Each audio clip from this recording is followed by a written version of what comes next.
What should someone think about if they're struggling financially right now and they feel like they've been struggling for many years and it feels like they're just surviving week after week, month after month, they're not sure how to get to that kind of sense of freedom for at least a 6-month runway or beyond? What should they start thinking about? You know, what you've just described, I believe the majority of people are living that way. Yeah. The majority. Now that's rather sad, but I think it's true.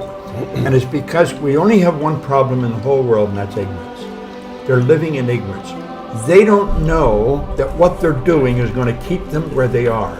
And they keep doing it because they don't know how to change. They're overwhelmed with the debt. People are saying, I need the money. They haven't got it. They want to take their family on a vacation. They don't have the money to go. So they may borrow it and go anyway. Now they got more debt.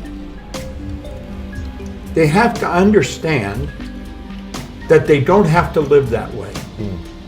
I wrote a book called You're Born Rich. The truth is you are. Most people are just a little short of money, but you are born rich in potential. And then you focus on prosperity. You've got to have a financial goal. You've got to work toward it. And you've got to understand that you can earn more than you're earning. And wealthy people don't have one source of income. They have more than one. I was earning money all last night while I was sleeping. You can actually earn more money when you're sleeping than you can spend when you're awake. Yeah. You know, it sounds like a cute line, but it's true. There's no end to what we can earn. If you are not getting information from someone who is already wealthy, then you're probably getting information from the wrong people. Most people ask their brother-in-law, or the guy next door, or the girl they know, how do I earn more? Hell, if they knew, they'd be earning it. They don't know. And most people talk to people that don't know. Carlyle put it very well. He said he did not believe in the collective wisdom of individual ignorance. And that's where most people are getting it from, people that don't know any more than themselves. I was on the fire department in a suburb of Toronto, and there was a man near there who became a friend of mine, Ray Stanford. He gave me a copy of Think and Grow Rich, and he said, Bob, if you do exactly what I tell you and read this book every day, you can have anything you want. Well, I mean, I was unhappy, I was sick, I was broke, and you know, and if anything you want, I thought it was nonsense. But he said something else. He said, listen, my way's working, yours isn't. He was happy, healthy, and wealthy. The guy always had money on him. And big, healthy guy. And he said, you're unhappy, sick, and broke. So he said, I must know something you don't know. Why the hell don't you do what I tell you? And so I started to do what he suggested. And he said, what do you really want? Well, all I wanted was some money. I was earning $4,000 a year at the time, and I owed $6,000. If I had paid everything I earned for 18 months, I would have just broken even. Wow. It was an impossible situation. And he said, listen, write what you want on a card. Now, I got a gold card in my pocket. I've carried one ever since. He said, write what you want on the card. You can have anything you want. So he said, what do you really want? I said, I want some money.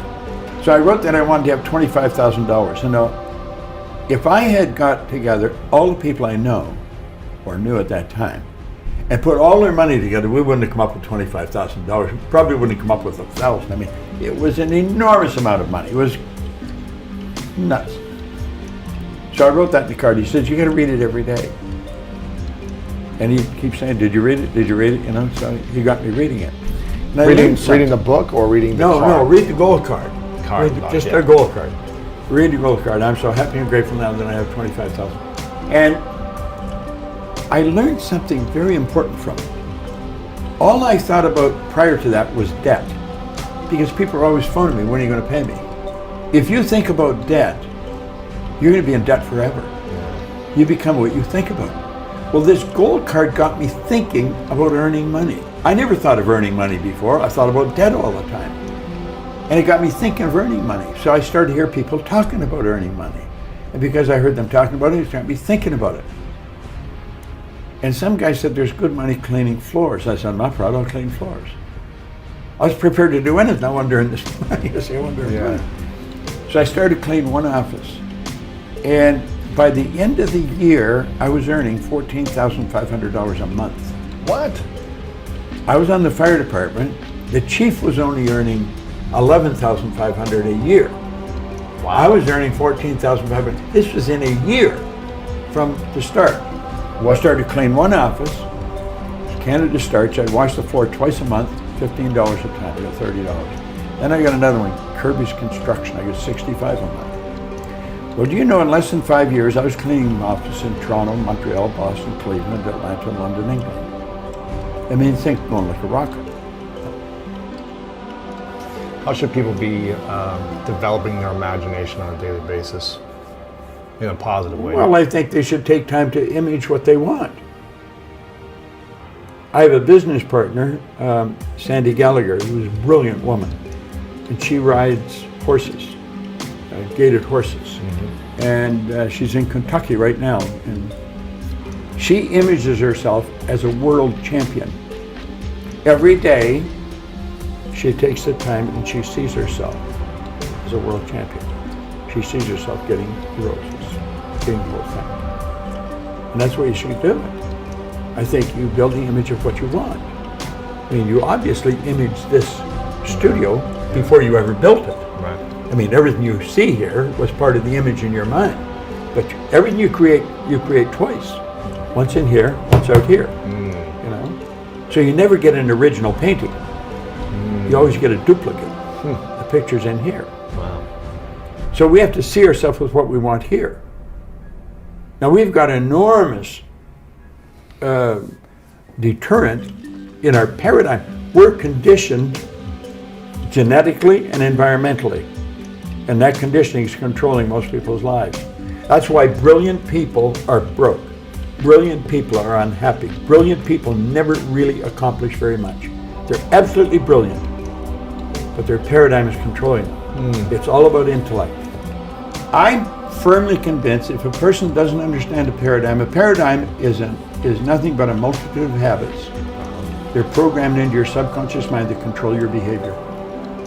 It's got nothing to do with how smart you are. It's got nothing to do with what your formal education is. It's got nothing to do from which side of the tracks you come from. It has to do with your paradigm. The paradigm is a program in your subconscious mind. It's both genetic and environmental that's controlling your behavior. Everyone that can hear my voice knows how to do better than they're doing. And they may wonder, why don't I do it? It's because you're programmed to do what you're doing. Yeah. And until you change the program, nothing's going to change. Paradigm has to be changed. Most people live through their senses because we're programmed to do that. Literally, we're programmed genetically and then environmentally to go by what we hear, see, smell, taste, touch. But you know, I have a dog at home that can hear, see, smell, taste, touch. All animal life operates through senses. We've been created in God's image. We have these higher faculties. We are creative beings, literally. We have perception, the will, reason, imagination, memory, and intuition. They're the faculties that make us separate from everything else. Like, all the other little creatures on the planet are completely at home in their environment. We're the only creature that's totally disoriented in our environment. And that's because we've been given the faculties to create our own environment. Right. But we've never been taught how to use them. What does the power of generosity do for the other person and do for you, the giver? Givers gain. I think the giver enjoys more than the receiver. And I'm convinced that giving is one of the basic rules of success. Well, you know, Emerson said that cause and effect was the law of laws. Action and reaction are equal and opposite. So it's in harmony with the laws of the universe. And I believe this whole universe operates in a very orderly way. I'm very tuned into the laws of the universe. And I think that's why. When I could win, anybody can win. It's just a matter of getting the right information from the right people. I think we get too much information from the wrong people. And personal development today is such a well-known thing that for anybody not to be developing themselves personally is rather sad, I think. You know? So we have to help them as all we can. Like, I don't think a person deliberately destroys himself. I think they're misguided. Yeah. They're ignorant. They don't know. Yeah. They're lost.